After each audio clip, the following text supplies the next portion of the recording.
बिस्मिल्लाहिर्रहमानिर्रहीम। अस्सलाम वालेकुम। आपका दोस्त सलमान हैदर। दुआ है परवरदिगार से कि उसने आपको और आपके अहले खाना को अपनी हिफ्ज़ अमान में रखा हुआ। इब्तिदा में ही बता दूं कि कल GHQ कोई बड़ी खबर देने वाला है। GHQ कोई कल बड़ा फैसला करने वाला है और इस बिना पर एक अहम तरीन इजलास भी बुलाया गया है और साथ साथ कुछ अकीदत का रिश्ता मज़ीद डेवलप करने के लिए कौमी असम्बली से भी एक वफ़द जा रहा है। मैं किस बिना पर यह सारी इन्फॉर्मेशन की बिना पर ये सारी बात कर रहा हूँ, बहुत अहम होगा। दीगर कुछ लोग जो नहीं टूट रहे, जो कैंडे में नहीं आ रहे, उनको उनकी औकात याद कराने के लिए उनके रिश्तेदारों को जिस तरीके से डिस्टर्ब किया जा रहा है, उनके कारोबार को जिस तरीके से किया जा रहा है, उसकी कुछ तफसीलात मेरे पास आई हैं। और अब ये सुप्रीम कोर्ट का मामला जहाँ थोड़ा हल्का हुआ हुकूमत के लिए, वहाँ अब इस्लामाबाद हाई कोर्ट के दो बदू हो गए। इंटरेस्टिंग डेवलपमेंट्स है जिसकी बिना पर लग रहा है कि PDM सब कुछ पा के भी अपने आप को बड़ा खाली खाली महसूस करी, स्पेशली मुस्लिम लीग नून। तो कुछ चीज़ें हैं जो साहब नहीं थे उनके ऊपर भी बड़े नाम डाल दिए गए। तो एक के बाद एक चीज़ें आपके सामने रखता हूँ। रिक्वेस्ट ये होगी वीलॉग देखें, अगर आपको लगे कि अथेंटिक है बात और दिल को भी लगती है तो चैनल सब्सक्राइब कर दें ताकि आने वाले वक्त में भी मेरा और आपका रब्ता बहाल रहे। तो सूरत हाल जी मज़ीद इंटरेस्टिंग इस वजह से हुई है। पाकिस्तान पीपल्स पार्टी के सेनेटर हैं रज़ा रब्बानी साहब।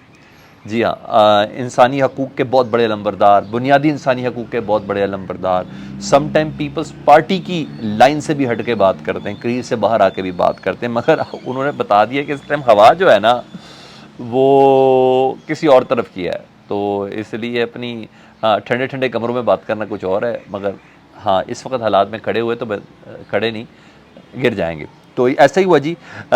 उन्होंने अपना किरदार अदा किया। मैंने सुबह के व्लॉग में, दोपहर के व्लॉग में मैंने कहा था कि रज़ा रब्बानी अपना किरदार अदा करेंगे। तो जी उन्होंने वो जिसको फ्राई करना कहते हैं, मैं उसको नहीं बोल सकता, वो फ्राई कर दी, यानी अपना किरदार उन्होंने अदा किया। इस्लामाबाद, वो कहते हैं जी इस्लामाबाद हाई कोर्ट की जानिब से ऑडियो टेप्स पर कौमी असम्बली की जो खसूसी कमेटी है ना, इस्लामाबाद हाई कोर्ट की जानिब से ऑडियो टेप्स पर कौमी असम्बली की जो खसूसी कमेटी है उसकी कार्रवाई को रोकना ही ना आइन का आर्टिकल 69 यानी 1973 के आइन में 69 आर्टिकल जो है उसकी खिलाफ वर्जी है। तो एतराज़ उठ गया सर, और रज़ा रब्बानी साहब ने उठाया।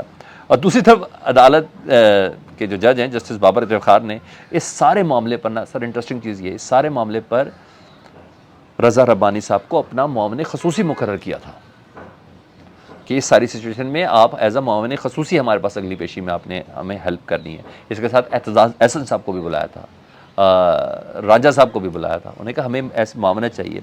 और ये वही रज़ा रब्बानी है जिनको आज का आर्टिकल 69 नज़र आ रहा है, ठीक है जी। तो जो सिविल सुपरमेसी के बड़े कायल हैं जी, और आइनी हकूक़ के बड़े दावेदार अपने समझ कहते हैं आज फूक नहीं करेंगे। यानी बहुत से लोग ना इस वक्त ना इमरान खान दुश्मनी में एक्सपोज हो रहे हैं। बहुत से लोग, इनकी असलियत जिसे कहते हैं ना वो सामने आ रही है। अदालत ने कहा क्या था? अदालत ने यह कहा था ना भाई ऑडियो लीक्स पे आप तफ्तीश करें लेकिन अभी रुकें, स्टे है। पहले ये तो बता दो कि ऑडियो रिकॉर्ड कौन करता है, ये बताओ ऑडियो किस कानून के तहत रिकॉर्ड होती है, ये बताओ कि उस ऑडियो जायज़ है या नाजायज़ है, ये बताओ।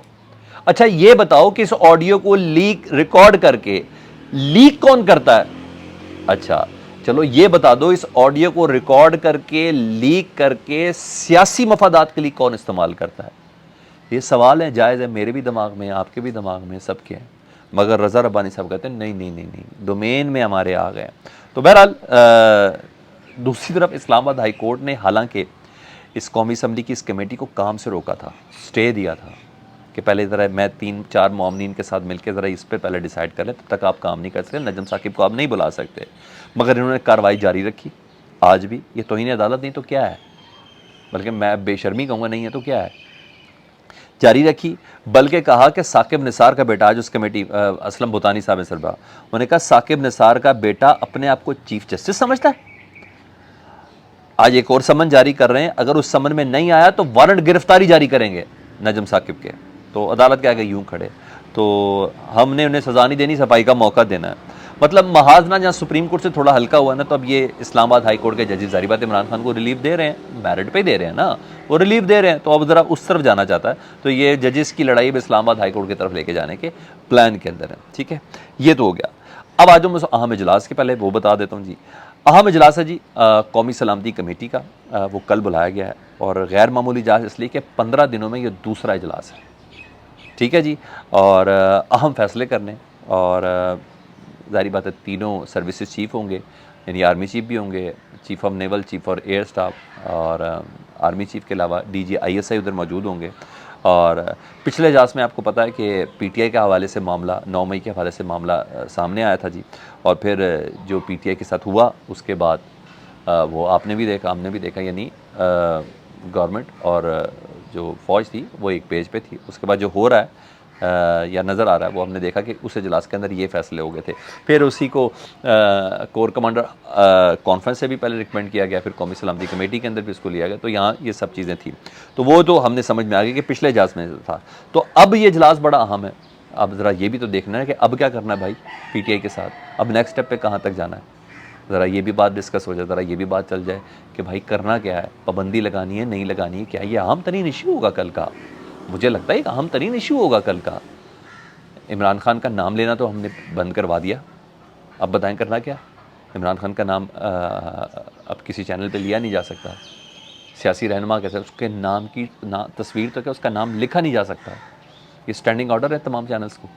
तो अब इसके बाद की चीज़ें वो डेफिनेटली करना है, वो ये चीज़ें अहम हैं। दूसरा ये, और डेफिनेटली जीएचक्यू की नोटिंग बहुत अहम होगी जी, उनमें उन फैसलों के अंदर बहुत ज़्यादा अहम होगी। बजट भी आ रहा है, उस पर भी डेफिनेटली बात हो सकती है। और अचानक गवर्नमेंट भी तो अच्छा लगना शुरू हो गई है ना। आपने देखा नहीं पेट्रोल का 8 रुपये सस्ता हो गया, क्या हो गया ऐसा, अच्छा वो हो गया। आपने देखा नहीं कुकिंग ऑयल सस्ता हो गया। हाँ, बिजली महंगी कल एक साथ करके उस पर भी 4-4.5 अरब रुपया, वो तो एक कमर तोड़ी, मगर हाँ एक तरफ से अच्छा भी कर रहे हैं, वहाँ ये भी कर रहे हैं। तो अब ज़ाहिर बात है आगे पूछना है ना, आईएमएफ बात नहीं कर रहा, करना क्या है, क्योंकि एक ये भी कहा गया हुआ था ना कि हम तो सिर्फ इस वजह से गवर्नमेंट के अंदर थे कि आईएमएफ का प्रोग्राम आ जाए।